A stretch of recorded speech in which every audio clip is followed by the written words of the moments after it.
เมยสุงค่ะเมื่อได้เป็นวันที่28เดือนธันวาคมที่8ปี2526ในตอนได้ข่าวสายหมอขอมมีข่าว2ตอนเดี๋ยวมาเปิ้นเผาค่ะตอนที่1ไล่ป่อเป็นเปิงหลากหลายเหนือต้องฟ้ากลางหาวที่ในเมืองไทยตีหนึ่งก้นวันก้นเมืองเขาแต่ก็อ่อนกันว่าเป็นอะตินามิกสังโหเนาะอำนั้นก็เตเป็นอะตินามิกเพศสภาวะเฮ้อเนี่ยอ่อนกันไม่อกไม่ใจยาพออ่อนกัน ปันตั้งหันถึงอยู่เฮ็ดจังไหนคะอ๋อปะย่อข่าวเงาเที่ยงตอนหนึ่งอันในเป็นข่าวเงาลองใหญ่เต๊ดๆตอนตาพี่น้องแห่งการไหนอ๋อเมื่อวานได้มีข่าวเงาออกมาค่ะเป็นตั้งการยาวค่ะลองว่าภูมิพลพรที่เมืองไทยได้เอาก้นยานเมืองเจออันเฮ็ดพิษนั่นส่งปอกขึ้นเมืองเนี่ยค่ะเนาะอ้อลองตั้งลายโหย่อยแย่มันได้เป็นหือไหนเฮามาถ่อมด้วยกว่าเป็นตอนเป็นตอน ปยกค่ะที่มาอ่านตั้งหันถึงพี่น้องเฮาตอนได้ๆก็เป็นตอนอบโอ้เนี่ยค่ะอ่อนตั้งเปิ้นได้ๆก็เข้ามาถ่อมด้วยเปิงเป็นหลักลายเหนือต้องฟ้ากลางขาวเมื่อวันที่27เดือนธันวาคมที่8ปี2026ข้าวยามกลางค่ำ6โมงปลาย20มินิในค่ะไลมีเปิงเป็นเหนือต้องฟ้ากลางหาวดีเจดอนอุบลราชธานีเนี่ยจึงหนังอันเฮาหันอยู่พ้องย่ำเหลียวแนวค่ะเปิงฟังหังมันได้ก็ เป็นจึงไหนค่ะก้นหมางจื้อปันตั้งหันถึงว่าเดจางปอมีมาแผ่นลินไว้อำนั้นเพไฟหือหนอเพราะว่าไล่ฮบทบหันเปิงเป็นสภาวะหลักๆไล่ๆในอำหลีตกอกตกใจค่ะนะก้อยกะว่ากึ่งหลีอ่อนกันฟ้างไว้คาอ้อแน่มังก็เปิ้นปันทหารเตือนจังไหนมังจื้อก็ปันทหารถึงว่าจอมฟังด้วยหือว่าวันนาตีได้เป็นสร้างเสียเมียวๆในมันก็มีอะตินามิก ลาดแหน่อ้อเฮ็ดจั่งใดแหน่น้อเหมือนจั่งหนังเมื่อแผ่นดินไหวเฮาแฮ้งที่เมืองอินโดนีเซียนั่นก็ไล่ป่อเป็นต้องฟ้าสีเหลืองเนาะเมื่อพ้องวันที่12เดือนธันวาคมปี2026ที่ผ่นมาเฮ็ดจั่งใดม่านจื้อก็ว่าต้องฟ้าแน่มันแหน่อะติงนามิกลองว่าแต่มีเพสภาวะสีเมียวๆอ้อกำนั้นแลย้อนให้กูก็ฟังสติกันเฮให้รอดเพศเสกำมาเจอก็ว่าจั่งใดมาเจอก็ว่าจ่องต้องไลหือว่าเมื่ออ่อนหน้าแผ่นดินไหวที่เมืองตุรกีนั่นไหนมันมีฝั่งหางหมอกกลุ่มหลากหลายเหนือต้องฟ้าว่าสังว่าเจ้านายให้ไหน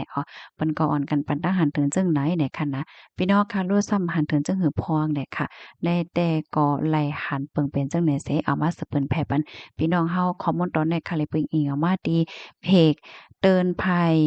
พิบัติโลกต่างวัยว่าจังไหนตอนได้ๆก็มีหนังไหนค่ะกำในเฮาค่ะมาถ่อมด้วยข่าวเงาเกี่ยวกับเรื่องรองปักเปิงอันนี้ก็ได้เรียกว่าเป็นข่าวเงารองใหญ่ค่ะตั้งฝ่ายจอมพ่องลงในก็เลยลงลายมือยาวค่ะ เกี่ยวเลยรองเปิงใหม่ส่งก้นยานเมืองจึกอันเฮ็ดพิษนั่นปอกขึ้นเมืองเมื่อวันที่27เดือนธันวาคมที่8ปี2026ในมีข่าวเงาออกมาว่าเว็บไซต์ราชกิจจานุเบกษาไล่ปืนแพปึงฮองการจอมพ่องหลงว่าลวงส่งก้นหยานเมืองปอกเมืองปีพศ2569อยู่ดีจอมพ่องหลงเมืองไทยอนุทินชาญวีรกุลลงลายมือมื้อวันที่26เดือนธันวาคมปี2026เนี่ยค่ะย่อก็เลยฮู้ว่าเปิงอันในๆเตแต่ใจตื้อกว่าในวันเหมินในจังไหนคะเปิงอันในได้ก็ไหนเปิตาเอาก้นหยานเมืองเจออันเฮ็ดพิษนั่นส่งปอกขึ้นเมืองไลหนังไว้ไพ่เฮ็ดจังไหนค่ะเฮาคามาด้วยคะเนาะว่าย้อนก็เปิงสั่งแลซะมีมาเปิงอันในหลาไหนค่ะยังอ่านได้ก็ไหนเปิงรักษาลองเข้มแลบลองหนิมเซาย่อก็ลองรักษาศีลธรรมอันหลีอันงามแลลองข่มลมในตรงวงก้น ย้อนก็เปอว่าครบทบหันว่ามีก้นหยานเมืองที่อันเข้ามาอยู่หนังถูกแม่นจำหนังปักเปิงเกาหลีหนังพิษปักเปิงเกาหลีมีลองเฮ็ดตั้งสร้างอำนับย้ำปักเปิงหมายมีหาพรปางพรหลีใส่โตเจ้าเก่าก็เปอจึงหนังนั้นเสียก็ไหนจังไลมีเปิงอันในมาเนี่ยค่ะเปิงอันในได้ก็จึงหนังว่าค่ะเนาะเพราะว่าครบทบหันก้นหยานเมืองมีลองเฮ็ดตั้งสร้างที่อัน เฮ็ดพิษเนี่ยค่ะเนาะเพราะว่าเฮ็ดพิษยิ่งยอบมาเหย้าติงยอบมาเหย้า เหี่ยวก่อนและรับต้นตามตามพิษนั้นยาวๆในเปิ้นก็ได้เอาโตในส่งปอกขึ้นเมืองกว่าเนี่ยค่ะนะเป็นก้นเมืองไหลก็เตส่งปอกขึ้นกว่าที่เมืองนั้นเฮ็ดจังได๋คะอ๋อดอนตาก้นยานเมืองที่อันเฮ็ดตั้งพิษเนาะตั้งพิษลองสังเสมว่าก็ได้ไลรับลองตั้งพิษไลรับตามกำไนเพราะว่าไลรับตามเหย้าค่ะตั้งฝ่ายภูมิปนพรเขาเนี่ยเปิ้นก็ไล่ทัดสางเหย้าตัดสินเหย้าไหนจึงเพราะว่าก้นหยานเมืองก้อนในตัดสินเหย้าอะเอาปล่อยโตออกคอกจังแหนมจ้ะเพราะว่าปล่อยโตออกคอกเหย้าในตั้งฝ่ายภูมิปนพรเขานั้นก็ได้เอาโตเนี่ยส่งปอกว่าขึ้นเมืองกำเหลียวจังไหนค่ะนะเรือเสนั้นก็ยังมียังจางมักมันป้าว่าก้นหยานเมืองก้อนในเตจางเข้ามาขึ้นเมืองไทยไหลภายในปีไหลเฮ็ดจังไหนป้าเที่ยงลูกกวนเฮ็ดไหนอ้อเนาะ กำในเฮาค่ะมาด้วยก้นหยานเมืองอันเฮ็ดพิษจึงหือคาลาเออันเป็นญาจึงไหนๆในข้อที่1ค่ะเขามาอยู่ที่ในเมืองไทยโดยดีจ้อมเปิงป้องว่าก็เข้าเมืองโดยดีจ้อมเปิงข้อที่2ค่ะเหตุการณ์โดยดีจ้อมเปิงเหตุการณ์อันเปิ้นแห่หามไว้ข้อที่3ค่ะเหตุการณ์ป้ายมักมีโดยดีจ้อมเปิงที่4ค่ะใจตื้อเพิ่นดีเพิ่นลายอันตุอันปลอม ข้อที่5เนี่ยก็เฮ็ดผิดตีมีลองเฮ็ดตั้งซังเฮ็ดผิดอันมีตดตามตั้งแต่ตังอยู่นำค่ะตั้งแต่ตามข้อ5ปีขึ้นเน้อเนี่ยค่ะข้อที่6ซ้ำเนี่ยเป็นผู้ป้องกันอันนั้นก็ผู้กำเทียมปันแฮ้งให้เฮ็ดผิดตั้งออกข้อที่1ถึงข้อที่5ในเฮ็ดจั่งใดออกเนาะ กำได้เพราะว่ามาด้วยฝ่ายส่วนในส่วนเป็นก้นเกี่ยวกับในรองการส่งปอกในเพราะว่าเนี่ยจึงแหนลวงออกคอสั่งส่งปอกนั่นเนี่ยเปิ้นก็ไล่นับสอนถึงลองปักเปิงลองมติครมและลองที่อันไล่มีลวง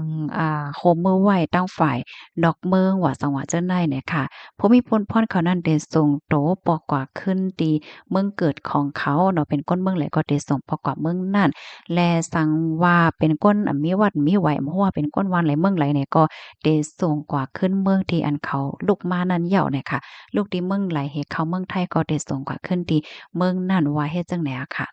สังเจ้อหนังว่าอันในเปิ้นก็มีข้อหย่อนย่านปันค่ะเนาะสังเจ้อหนังว่าก้นๆในแต่เพราะว่าส่งปอกขึ้นเมืองกว่าเนี่ยจึงได้เป็นเพออ มันเต็มหลอดเพเตถุงยาขีดเล็กเด็กแดงจังนั้นจังนั้นค่ะเหี่ยก็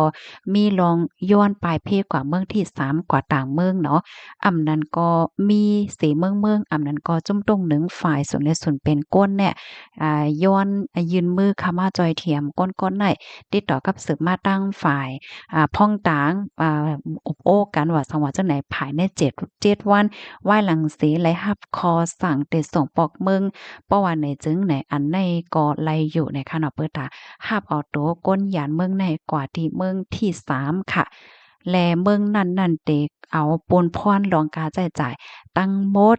ฝ่ายก้นแห่งการก็ยอมติเดกว่าจ้อมในก็จังเฮ็ดไหลเนี่ยค่ะก็เรียกว่ามีขิงข้าวยามมันเฮ็ดจังเนี่ยเนาะเตไลคับขึงให้ยาวภายใน30วันค่ะสั่งว่าเหย้าไล่30วันได้เนี่ยก็จังเด้อขวากข้าวยำ กว่าไหลป่น2ปอก1ปอกไหลในป่น30วันสอนเจ้าหนังว่าควักข้าวย่ำปั่น2ปอกเหย้าก้อยกะว่าคับเครื่องการทำไปเหย้าเนี่ยก็เจ้าหน้าที่เขาก็ได้ส่งโตแห่งการในปอกว่าที่เมืองเขานั้นกำเหลียวจึงไหนค่ะอ้อข้อมูลในกอคาลิปีมาที่ห้องการข่าววอกพ้อยต่างไว้ค่ะในกอเตเรียกว่าเป็นข่าวเงาที่ลำลองเต้ๆค่ะเนาะตอนตาพี่น้องแห่งการยานเมืองเฮ็ดจังไหนค่ะนะข้อมูลในมันออกมามือคำว่าเนี่ยค่ะหันมือคำว่า เหยาค่ะก็มาอ่านด้วยหลีๆค่ะเนาะย้อนว่ามันเป็นปักเป็นเปิงเฮ็ดจังเนี่ยค่ะครบๆเหยาก็จังหนังไหนเหยาไหนค่ะอ้อเนาะมื้อเหลียวในแต่เพราะว่าผู้ใดไผเฮ็ดผิดเนี่ยก็นั่นน่ะเปิ้นก็ส่งปอกเมืองว่าสังว่าจังใดเนี่ยอ้อเนาะกำในเฮาค่ะได้มาอ่านตั้งหันถึงเหยาค่ะถอมกันอยู่ดีเลยตั้งหลายพองในคณะค่ะได้ย้อนเอาหังอันแน่เนาะหังต้องฟ้าในเน็ตเปิ้นพี่น้องเฮาค่ะสิอ่านตั้งหันถึงกว่าค่ะเนาะ ต้องตักกันมาเลยค่ะโอ้โหยินโจมตอนตาหมวกยาวก็ยินโจมตอนตาโหใจในขณะที่อันต้องตักมาเนี่ยค่ะไว้ทรงค่าการเร่งต้องในก็เกิ่งตั้งว่าไปหยาไผเร่งใจมั่นในอยู่เนาะตาเดไลไม่ซักหน้านั่นน่ะลายเฮ็ดแป้นั่นเนาะว่ะ อ๋อค่ะนั่นยาวค่ะไล่นั่นยาวอะเนาะมื้อเหลียวเนี่ยก็ตั้งฝ่ายผู้มีพลพ่อนเขาเนี่ยก็ยึดระยะเนี่ยค่ะมาเที่ยงค่ะเม็ดซุงค่ะฮับถอมปันแห้งอยู่เนี่ยค่ะเนาะค่ะยินโจมค่ะที่ต้องตักมาเพราะว่าจัดปานก้นหยาดเมืองก่อมง่ายเนาะเนี่ยนั่นอย่าว่าโอ้ปอมาวนจวมจัดปานพี่น้องแห่งกันเนี่ยก็หลีข้อขมค่ะเนาะยาก็หลีเอ็ดรูนะคะนะมื้อเหลียวในก้นที่อันวัดไว้มันเต็มทนก็เลยไม่ใจเนาะวัดไว้อ่ำมีก็แค่นไรไม้จ่ายนะบางจื้อในโวนว่าไรว่า10ปีวัดโหซุนกว่าย่อตีเกี่ยวเหย้าเนี่ยก็ซ้ำไรไม้ใจแทงมื้อแล้วเนี่ยเปิ้นก็ท่าเที่ยงนั่นน่ะจึงหนังเฮาหันติในข่าวในเงานั้นเหย้าเนี่ยค่ะ โลกไล่แกมันได้แต่ก่อไหนข้าวใส่หมอหอมได้ก่อไขย้อนปันตั้งไขใจว่าข้อที่1เนี่ยค่ะเนาะเฮาคาโลกเข้าใจถ่อมข่าวติ๊กๆค่ะนะเฮียงเลยว่าจังนั้นไหนกวนเฮาคาในก้อนหนึ่งและก้อนหนึ่งเหมือนกันค่ะเนาะเหมือนจังหนังพี่น้องเฮาคาไหนใดก็แน่นอนค่ะเนาะเป็นก้นแลใจถ่อมข่าวก้นทรงถ่อมข่าวถ่อมตั้งโฮตั้งหันแหน่เนาะเฮาก็ฮู้ก้าวไล่คือด้านจ่องแม่นค่ะก้อยกะว่าหมังก็ได้ซ้ำแหน่เปิ้นป้อถ่อมข่าวค่ะนะเปิ้นทรงถ่อมข่าว บางปก็ถ่อมก็มันได้ถ่อมข่าวถ่อมข่าวภาษาเปิ้นก็ห้ามถ่อมข่าวภาษาใต้เฮาว่าเฮ็ดจังได๋ก็มีเพราะว่าเป็นถ่อมข่าวภาษาใต้เฮาแหน่เฮาพี่น้องก็จังอบโอ้กันจังแนะนำกันจังไข่แหน่กันเฮ็ดให้มันก็ซ้ำจางให้แน่นใจค่ะเฮาฟังด้วยค่ะน่ะมันก็ได้อิหยังเลยเฮาว่าคำถ่อมข่าวในมื้อเร็วได้มันเป็นข่าวที่เปิ้นทัดเทียได้ก็ยังกว่าหาจังได๋ก็มีเนาะเห็นก็อันยากยอบกว่าแล้วจังได๋ก็มีเฮ็ดได้นั่นน่ะ เจ้าก็อันไข้ลาแท้งได้เฮียงเลยว่าเฮาคักกึ่งลีไลถ่อมข่าวเงาเยาก็ถ่อมในภาษาเฮาพองหลังสังสิงเฮ็ดจังได๋แหน่พี่น้องเฮาเข้ามังจื้อค่ะเนาะอันทุกญาติแหลนกว่าแหละจังได๋แน่ก็มีเนี่ยค่ะเนาะก็แฮ่เพราะว่าเฮาคาถ่อมข่าวเฮาคาฮู้คือตั้นแหน่เฮาก็ตกเป็นเหยื่อเปิ้นค่ะตัวอย่างเปิ้งแต้งมันขนาดเตเปิ้งแหน่ค่ะอันเกี่ยวเลยลองว่า10ปีเนี่ยค่ะเนาะเจ็มมื้อไรเนี่ยแก้มันลาดค่ะเนาะพี่น้องเฮาค่ะเนาะว่า เพราะว่าโตเจ้าเก่ามีไว้ปรับค่าเมืองพาสปอร์ตอันนั้นก็มีไว้วัดสังเสมว่าไหนค่ะเนาะเฮากว่ายืนเฮ็ดไว้10ปีไว้โหศูนย์อันว่านั้นลายมือมันได้ซ้อนกันอ้อแหละจังเนี่ยเนาะจ่องแม่นค่ะกุ้ยกะว่ายังมีพี่น้องบางจื้อกว่าเฮ็ดก็บ่นว่ามันเป็นหางโยมันไหลโยเฮ็ดในนั้นน่ะเมื่อป่นมาเปิ้นทัดแต่มันก็เป็นทางนอกก้อยกะมื้อเหลียวได้เปิ้นแข็งๆทัดแรงคั่นน่ะเพราะว่าเปิ้นทัดแรงเนี่ยจึงเลื่อนสุดกอหญ้าถอนขึ้นเนี่ยก็เสียเงินหลายกว่าจ่องแม่นค่ะเหมือนจังหนังเมื่อว่าเมื่อซืนนั่นที่อันหญ้าถอนวัดกว่านั้นก็เปิ้นทัดหันว่ามีไว้ปรับค่าเมืองเย้าจังไหนนะมื้อเหลียวในลอกเปิงโครงการฝ่ายพ่องงำค่ะเนาะอันเป็นวัยสิของ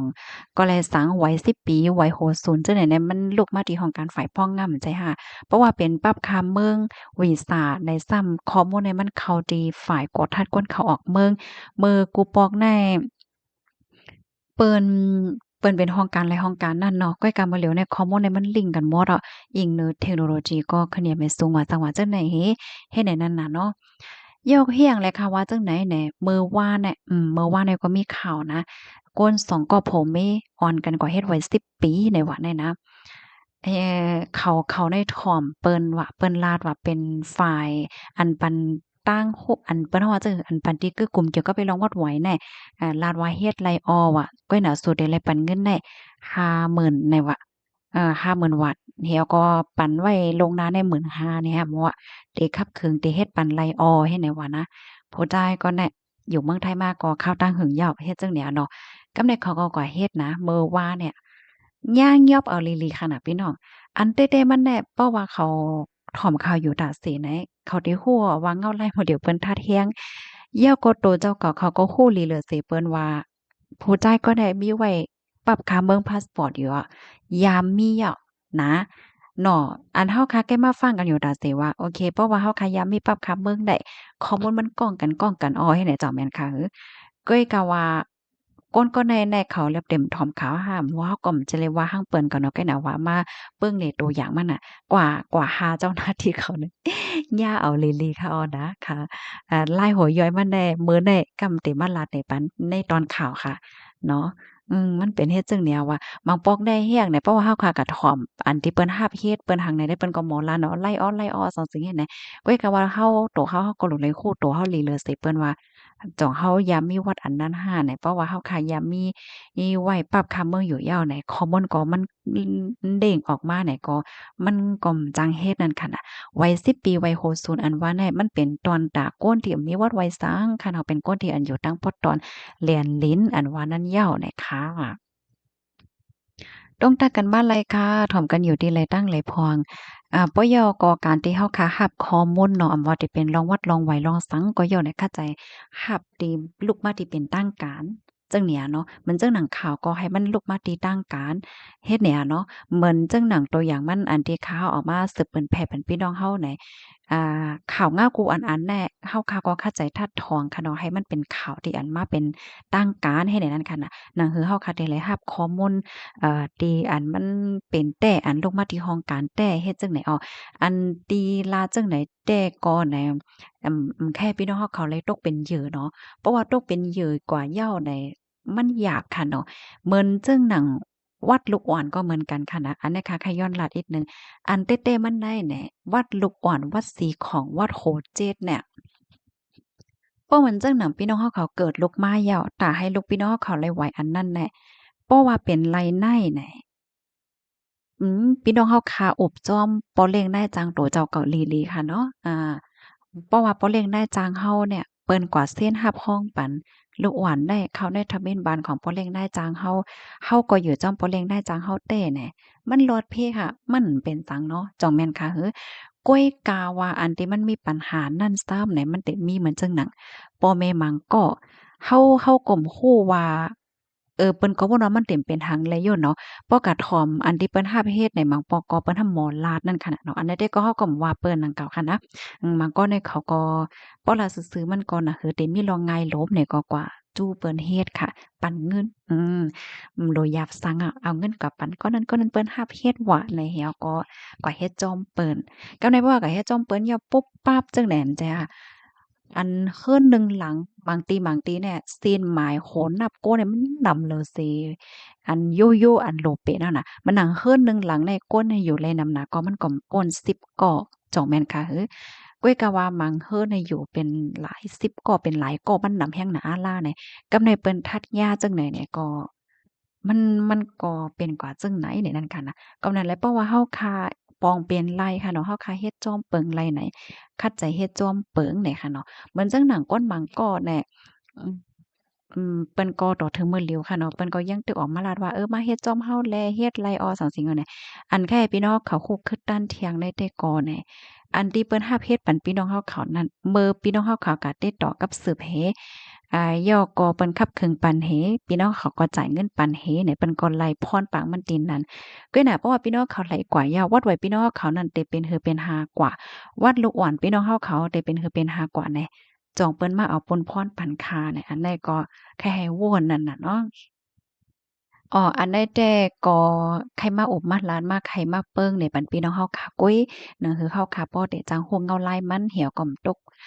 ไหลหยาบนั่นค่ะน่ะเนาะแต่ที่หาไหลเงินมันก็ง่ายเนี่ยค่ะอันลองตั้งมันได้แต่ก็เป็นจั่งไหนยาวเนี่ยค่ะเพราะว่าเฮาคาไปโคไลซิกที่1ค่ะเนาะที่1ที่2ที่3ที่4มันถูกแม่นเพราะว่าไหนจึงเฮาไหลไม้ใจหังค่ะเหมือนจังหนังกูวันใดเฮาคาหันเปิ้นท่าแท้งนะค่ะสังสิ่งใดเพราะว่าเฮาคาเฮ็ดจอมคักตอนมันถูกแม่นเพราะว่าไหนจึงเนี่ยพี่น้องเฮาเขาตับโลไม้ใจสังค่ะเนาะเพราะว่าเฮาเฮ็ดถูกแม่นแน่เปิ้นก็จังแฮ้งที่เฮานั่นค่ะน่ะอันที่เปิ้นทัดเปิ้นหังอยู่ในมันอันที่มันจอมเปิง ปอลาซื่อๆก็เอาเงินซื้อเฮ็ดว่าสังว่าเจิ้นได้เฮ็ดในนั้นน่ะเนาะค่ะลองในพี่น้องเฮาเขาก็หลายค่ะเนาะที่อันมีโตโทบนั้นก็ยามหันใครๆในโตโทบว่าสังหาและเจ้าไหนก็อบลาดไข่ในกันไล่เฮ็ดเนี่ยเนาะเปิดตาจามฟังปัน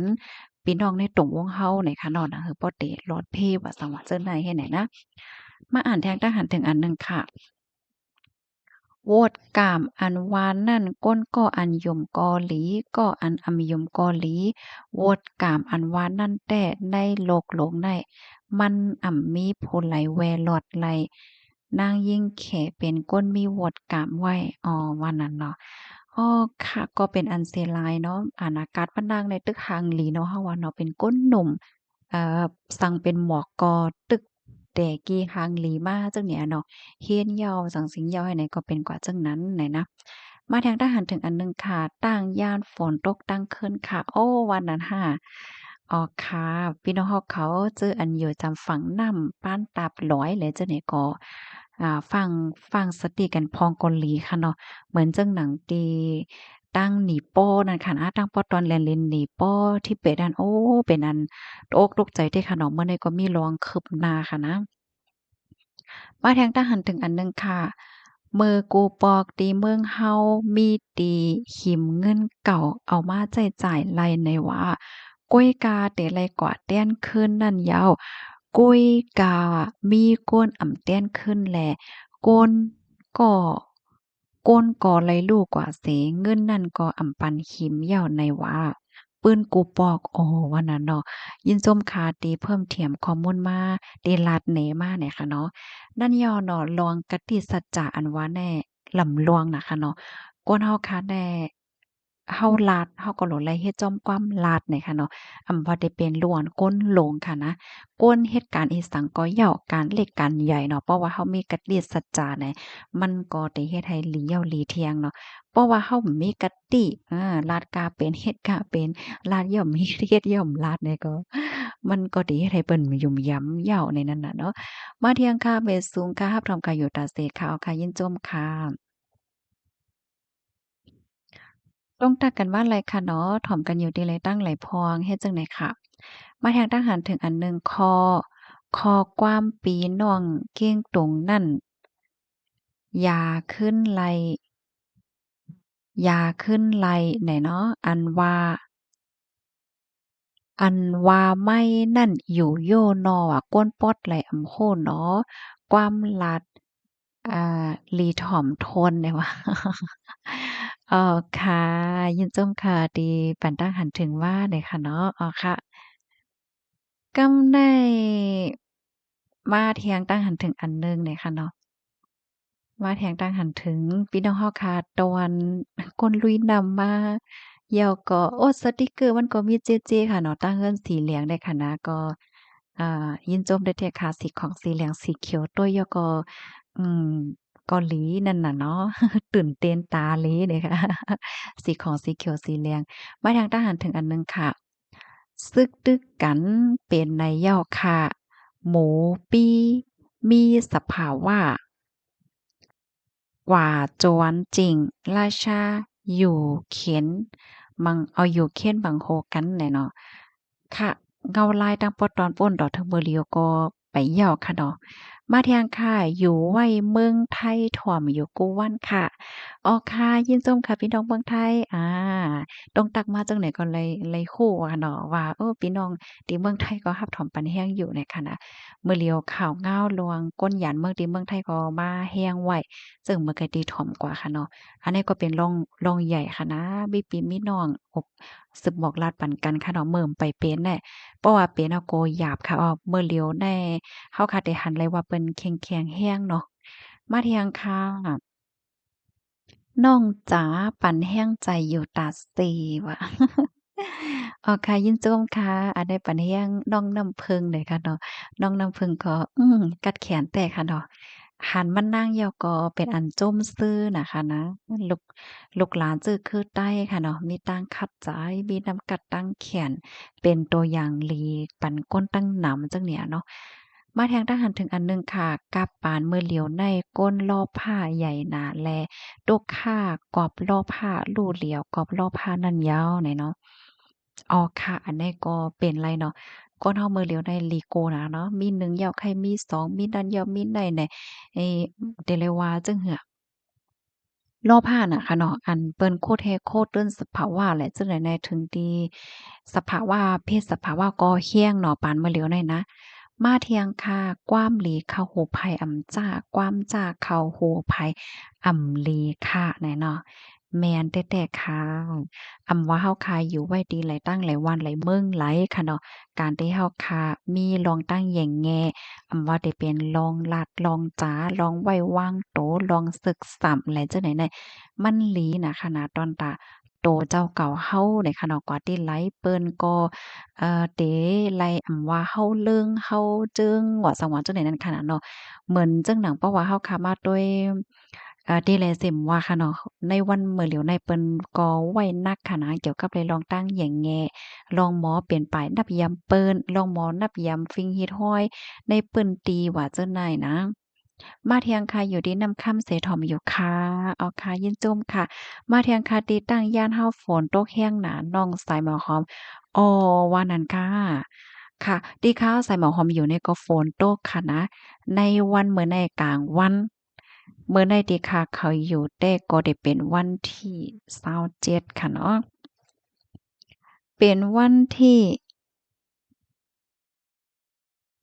เป็นวันที่27กลางค่ำ ที่พี่น้องเขาคาได้เป็นวันที่28กลางไนต์จังได๋นะฝนตกรับสึงลงไว้ขนาดตั้งวันทอมอยู่ตาเซค่ะอ้อค่ะลิเด้ค่ะมาเที่ยงค่ะไม่ทรงค่าถอมข่าวอยู่กูวันค่ะอ้อค่ะลิเด้ๆค่ะเนาะลิเด้ค่ะดีแลใจถอมข่าวค่ะไม่ทรงกลางวันค่ะถอมข่าวอยู่ตาเซค่ะใต้คาหาดลาวอะอันแน่กำคะนะก็ต้วยอินค่ะโลปีเฮาค่ะเตรียมปีเฮาค่ะถามมาได้เป็นข้าวเงาลองอันไหลนี่ค่ะเนาะต้องตัดกันมาเลยค่ะอ้อข้อไหลตอนไหลที่ว่าแตกแล้งไหลจังได๋ค่ะนะก็ต้องถามมาลัยอยู่น่ะค่ะค่ะที่ย้อนตอบปันขอถามอ้ออันนั้นเป็นรองโกริยาค่ะแล้วเนาะเป็นโกริยาค่ะโกริยาหองค่ะกันต่อค่ะเป็นโกริยาหองค่ะ ปันตาหันถึงว่าดีคิมจองอึนน้ำตาจึมกอบก้นซึกมันรูดสิ่งสายใจน้ำเนี่ยค่ะว่ามาเที่ยงค่ะบ่ายทรงค่ะน้ำตกตัดให้ปลาทอมอยู่โอ้ยินจมค่ะฮังลีน่ะเนาะน้ำตกตัดให้ปลาเนี่ยค่ะนะโอ้โฮสภาวะเมืองเฮาในฮังลีแท้ๆค่ะอ้อเนาะอ้อค่ะยินโจมตีดอนโหใจมากค่ะมาเที่ยงค่ะเปิ้นรักซึกเปิ้นแต่น้ออะโอ้รักแต่ค่ะอ้อรักแต่แต่ค่ะ โอ้ยเหย้าก็เพราะว่าเราขามาด้วยอันกวนศึกอเมริกันในค่ะนะเปิ้นมีพรปางพรหลีอันด้วยหลอมจังไหนแทงหลายๆมี้อก็หลีน่ะค่ะนะมาแทงค่าเฮาอยู่ว่านให้เสถ่วมยินอยู่ค่ะไม่ทรงปันแห้งอยู่ค่ะอ้อค่ะยินจมค่ะพี่น้องวานให้ค่ะเนาะที่รับถ่อมปันเอ็นปันแห้งเนี่ยค่ะมาเที่ยงค่ะปุ่มในตั้งเฮาก็มีอ้อใจค่ะอ้าวเนาะก็หลีสนใจเนาะบางปอกบางไหลแน่หรือสิว่าถ่อมข่าวถ่อมเงาลวงซุกซักส่วนสิ้นสารในเมืองก้นคงกลางปางตึกตินันติแนวไหนถ่อมลองอะซึกอะปื้นลองตั้งหยุ่มเหยี่ยมจังไหนก็หลีเกี่ยวอยู่ค่ะเนาะบางปอกในค่ะนะมาทางทหารถึงอันหนึ่งค่ะ ไม่ซุงค่าลวงตั้งกินแลลวงอยู่เศร้าโกนเฮาในอยู่จ้อมสภาวะกินจ้อมสภาวะในหลีดีสุดนั่นยาวอย่าไปเฮ็ดจ้อมอาถรรมา หน้าความก้นเมื่อกูปอกหวานในค่ะปิดใส่หม้อค่ะอ๋อค่ะยินจุ่มค่ะใจเด้ค่ะนะโอ้โฮเพราะว่าเฮาค่ะกินสภาวะเนี่ยมันมีพรหลีค่ะนะมันหลีต่อไปอยู่หลีเฮาค่ะเนาะเหมือนจังหนังพระเยอะนางเขียวหมอกหมากคาโคน่ะ บ่เป็นไรผ้าเยือนนางเขียวอันผูกข้างก้วยในแค้นหลอดเพค่ะเนาะหมักไม่หมักดอกแน่พี่น้องค่ะจ่องหาน่ะมันก็ได้ค่ะนะซื้อกินนำอันแน่ๆๆอะยาสาหมักไม่หมักดอกแน่ลีจังนั้นจังนั้นจังนั้นจังนั้นเนี่ยน่ะอันเต้มันแน่อันลีเหลือเสเปิ้นได้เป็นขุยที่อันพี่น้องเขาวิทย์มาติหมากมันน่ะอันนั้นเนี่ยลีเหลือเปิ้นยาวนี่ว่านะก้อยกะว่ามันก็ฝ่ายป้ายบักบี้ป้าแหละเนาะเปิ้นก็หลอกขายโคกกุ่นเปิ้นว่าสังว่าจังได๋เปิ้นก็ลาดว่า มันหลีจังนั้นจังนั้นจังนั้นจังไหนให้แหน่เนาะมาเที่ยงค่ะไม่สูงค่ะกว้ามเข้าในไม่อันว่านั่นห้องว่ากว้ามเลิงใจกว้ามเมืองใต้เฮาค่ะเนาะปิดไซบ่ฮ้อมอย่าไปเข้าใจสังคาหน่อยนะอ๋อค่ะยินจมค่ะยินจมค่ะที่เป็นทหารถึงว่าแล้วก็ที่เพิ่มเติมข้อมูลมาหน่อยค่ะเนาะ เป็นสังค่ะเนาะข้าวใส่หมอหอมได้ก็ไล่จะลำอีสังเนาะพี่น้องเฮาเขาว่ามาจังหือก็กล้วยกาคาเฮาได้ก็อ่าปั่นแห้งให้ตรงวงเฮาค่ะมีลองแหย่งแง่ค่ะเนาะว่าได้เป็นลองลาดลองจ๋าลองศึกซ้ำลองปั่นแห้งกันหลายจังไหนค่ะเนาะเพราะว่าเฮาค่ะมีลองแหย่งแง่กึกโตไหนว่าเฮาค่ะกว่าติไลไหนเปิ้นก็เต๋ก้ายตานั่นค่ะนะเนาะ ค่ะแค่ว่าจั่งนั้นแหละค่ะนะยินชมค่ะที่เป็นทหารถึงมาเนาะมาเที่ยงค่ะหลีใจซากเสหลีใจกว่าซาเซลองเปิ้นเลยค่ะเนาะอันให้ปันทหารถึงว่าดีโกริยาของเนาะก็จั่งหนังว่าน่ะเยื่องอ่านอันเขาส่งก็ได้ก็เปิดแลกเปลี่ยนระหว่างเทคโนโลยีว่าซังซิงว่าจังได๋นั่นน่ะเนาะมาเที่ยงค่ะเม็ดซุงค่าถ่อมข่าวอยู่ตาเสค่ากับปานก้นเฒ่าเมินนั่นแต่ผ่าหมากล่างผ่าหมากเล่งแปดอันว่านั่นต้อนมีค่ะกาบมือเหลียวในเกิดเป็นก้นมากก็ป้อโหลผาต้องผ่ากำเหลียวเหย้าเนี่ยนั่นเหย้าค่ะเฮาคาต้อยคาละดอกปานเมื่อปุ่มหวันหน้ายาเฮาคาไหนเปิ้นก็กินผักเยอะนางเขียว อันผกหั่งก้วยเนาะหมักไม่หมักตอกว่าสังว่าจังไหนอะป้อยอก็อยู่จ้อมสภาวะอยู่จ้อมเฮิรนจ้อมเย่ให้มันไหลล่มสภาวะให้เนี่ยเมื่อปอกหนึ่งเนาะคาไหลอบจ้อมผู้ฮู้ค่ะเปิ้นก็ลั่นได้ว่าก้นก่อติอันไหลอยู่ดีเฮิรนเหมือนจังว่ามีเฮิรนเหแล้วก็มีวางเฮิรนค่ะเนาะขอบเฮิรนนั่นก็ผูกไว้หมอกหั้งลีๆอ่อนผักเยอะนางเขียวอ่อน แล้วก็เอามาหุงกินแล้วก็ไล่สุดร่มกัดร่มเย็นเป็นเฮิรนอันอยู่ไกลเว้งจังไหนเนี่ยอันนั้นเนี่ยได้อยู่เลยกินหวานอายุยืนยาวแต่นี่ว่าป้อบ่ไว้วางใจบ่เกี่ยวบ่ซื้อจังเนี่ยก็เปิ้นว่ามันเลยรับสภาวะหลีเนาะเพราะว่ากลางในลามาเนี่ยก็ตากแดดอ้อมแดดเอาแหน่เพราะว่าเฮาคาอ้อมแดดกลางในลาเนี่ยเฮาได้เลยรับวิตามินดีเนี่ยค่ะนะมันมีผลหลีน่ะเนาะคนในเวียงหมาเจอเนี่ยอะโลยวันๆก็บ่หันแลด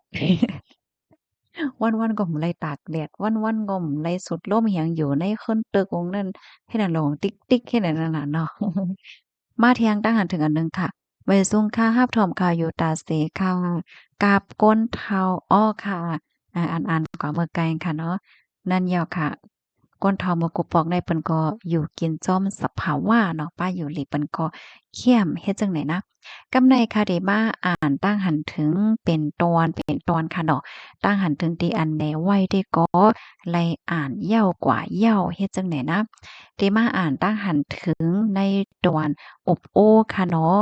มีพี่น้องเขาส่งข้อความมาทั้งหมด27ข้อความเลยค่ะโอ้โฮอันที่มันโชว์เนี่ยก็มีตั้งนำค่ะเนาะปีเฮาค่ะแต้มมาว่าข่าวในถ่อมหลายช่องหลายตีอยู่ค่ะหลายภาษาอยู่ค่ะตอนอบโอ้ในซ้ำแหลกหลายตั้งโฮกันแหลกหลายข่าวเงาแลหลายรับโฮเงาหลายตีหลายตั้งแลอบโอ้มึดกือเหมือนหนังจำใจเหมือนปีเหมือนน้องกันจำใจกันไปหันช่องอันไหลมีตอนอบโอ้และคึกตอนเตะค่ะโอ้โฮยินส้มเย็นนำเด้อเดะค่ะดี ลาดว่าจั่งไหนเนี่ยค่ะเนาะเป็นอันมีตั้งชื่อใจได้เด้เนี่ยค่ะแม่นเด้ค่ะเนาะแฮ้งไรวันนั้นในบางป้อบางไรอันค่าไรหันเขาก็มาไข่ในบัดพี่น้องเฮาเนี่ยเนาะอันไรที่ค้ำโฮพี่น้องเฮาค่ะไข่เหน่เนี่ยเฮาค่ะก็แลกหลายกันจังได๋ค่ะนะมีลองหนึ่งไข่แลกหลายปันพี่น้องเฮาค่ะอีกหนึ่งค่ะนะเหมือนจังหนังเมือเหลียวในที่ในเมืองไทยค่ะเนาะก็มีจุ้มตุ่งหนึ่งตรงวงใต้ค่ะเนาะผู้ใหญ่ก้นหลวงเฮานั่นค่ะน่ะเนาะเปิ้นก็ ตรงหนึ่งเหี่ยวก็เก็บสิ่งกลางใจพี่น้องใต้ตาเตต่างเซียนหมายเจ้าคือที่ในเมืองไทยเนี่ยนั่นค่ะนะพี่น้องเขามาเจอก็ได้วนว่าโอ้ใส่หมอหอมปันแห้งอยู่ห้าเหมือนห้างปันแห้งลองตรงหนึ่งอันได้ไว้เนาะว่าจังหวัดจังไหนๆอันได้นาคาเฮาเตไขย้อนลาดว่ามันมันเป็นร่องหลีค่ะอ้อเมื่อวันตั้งได้คาก็โคค่ะเนาะคาเดย้อนไข่เนตรวจโรคเมื่อพ้องปี2023ข้าวใส่หมอหอมเนี่ยก็ไล่กว่าแอวที่ในเมืองแขเนาะก็ที่เมืองแขนั้นก็ไล่กว่าถึงหลายๆปึ้นตีค่ะนะ เสียก็เฮาคาหันไลว่ามันสิมีปื้นตีเจ้าคืออันนั้นอันไหนเฮ็ดจังไหนนะเหมือนจังหนังตัวอย่างมันไลแผ่วกว่าตีลี่เจียงไหนค่ะเนาะตีลี่เจียงเนี่ยเป็นปื้นตีของพี่น้องเจ้าคือหนาซีให้แหน่เนาะ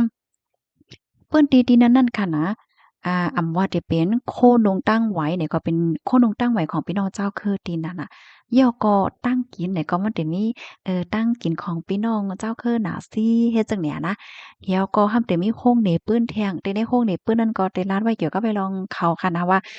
คือเขาได้ลูกดีแลสังสิงเป็นหือเป็นหือให้ไหนเปิ้นเตซับเลี้ยงเนี่ยไว้ค่ะเนาะย่อก็ภาษาลิกลายว่าสังว่าเจิ้นนายเฮ็ดไหนอ๋อ ก็เปิ้นนั้นแหละเฮาคาเนี่ยก็หันไหลว่า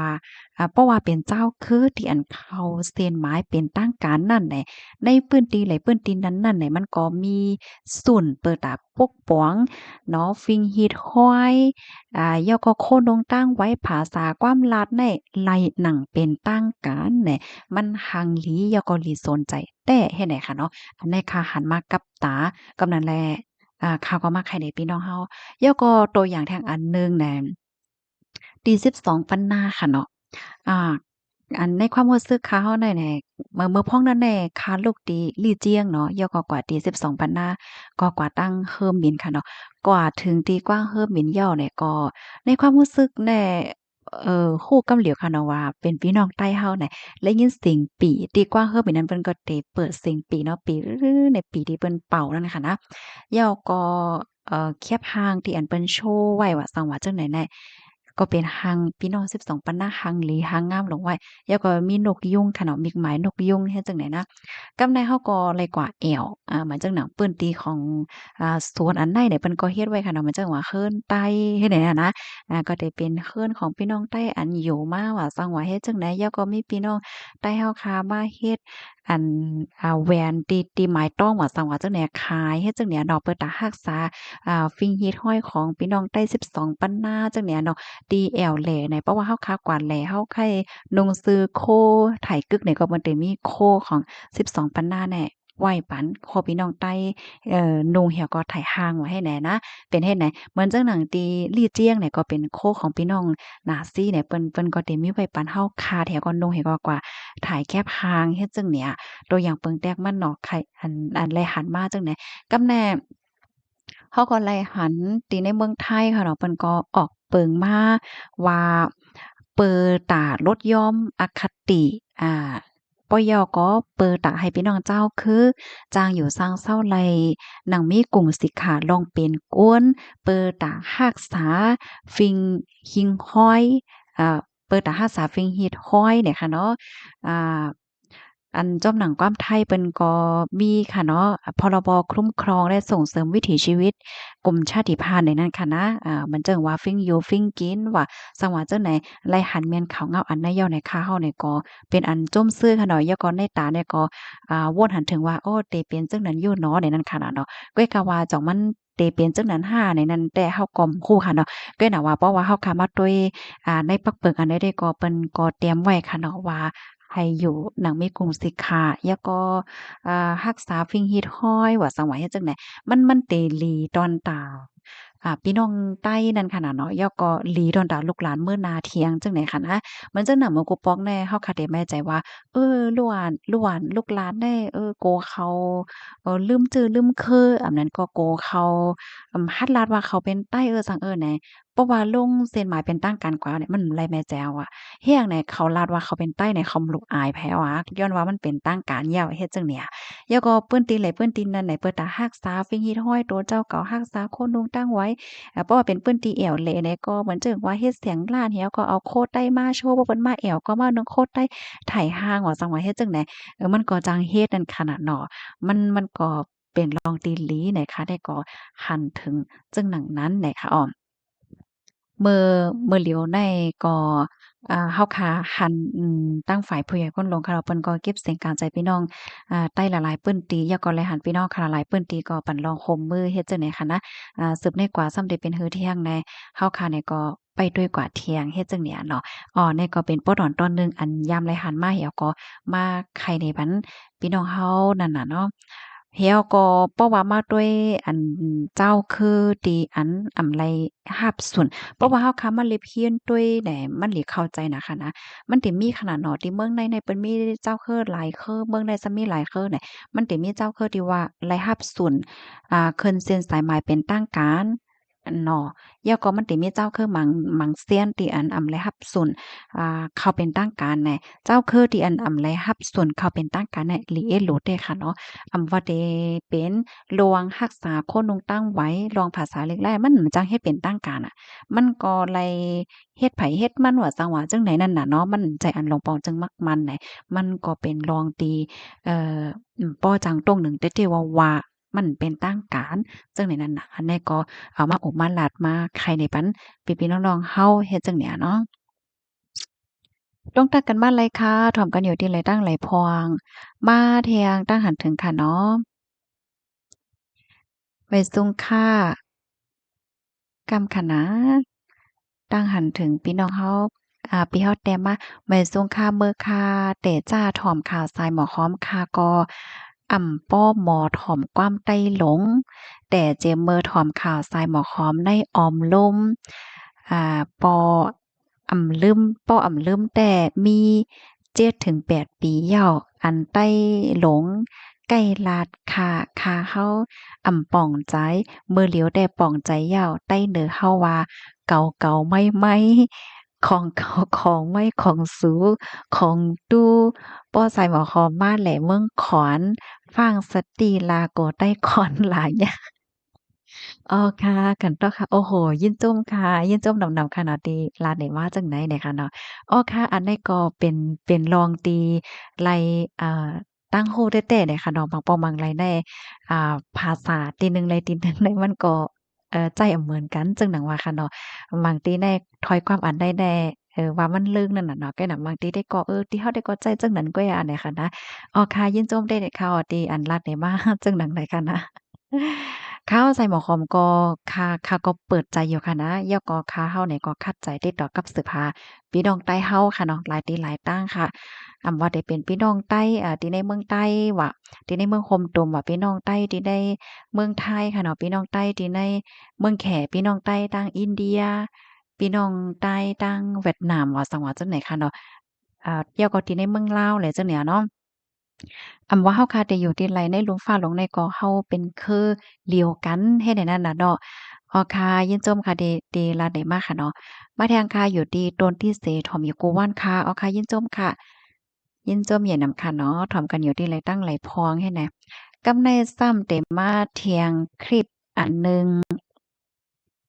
ในคลิปที่ว่าลวงตั้งหยุ่มย้ำเกี่ยวกับไปลองเลินผี อันนั้นมีคอมเมนต์ในค่ะเนาะในคลิปวิดีโอเนี่ยก็ได้มาเที่ยงตอนหนึ่งที่สภาวะขวานนำก่มหลงค่ะเนาะท้องใส่วานก้นเมื่อว่าแน่มีก้นเสียงกว่า90ปลายเนี่ยก็กำเมื่อเนี่ยมันกล้ากันนานแล้วค่ะนะกำมาได้มาอัปเดตลวงคืบหน้าเฮ็ดจั่งใดอ้อ กะปานมื้อเหลียวในหลีโกเด้เนาะอะใจเนาะเพราะว่าเฮาค้ามาด้วยสองเห็ง25 26แน่เพศสภาวะในเฮียงเด้ค่ะเนาะในปี2026เนี่ยเฮียงน่ะเนาะเพอิงสัน